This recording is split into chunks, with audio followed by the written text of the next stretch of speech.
کریمهان.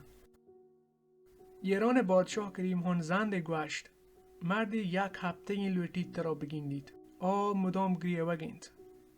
مرد کریمهان که را آرگ بود سک گریه وگوارد هیچی گوشت نکود.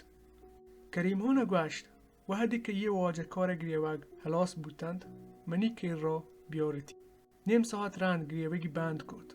یه کریمهان که را آورد گوشتی واجه من بوندری کویری بودتگن تی پته کابره زیارت کنگا رند منی چم رویک بودند. بادشاه فرمان داد چمون کویر بکنند تا پدا براوت و تی چمونی علاجا دوبرچه کابرا بکند. شاه نزدیکان گوشت یه مرده چم چه تی پته کابره برکتا دراه بودتگند پاوتی پته هاترا چه اشی و درگوز. کریمهان گوشت منی پت یک هر دوزی بودتگ من وقت نزانه آیه کابر کجیند من چه وقتی زحمه برکتا ای جاها رستگم منی پته کابر چطور یه مرده که درمان کند. اگر دبچتی مردمان دور برسید دین و دنیا برباد کنند.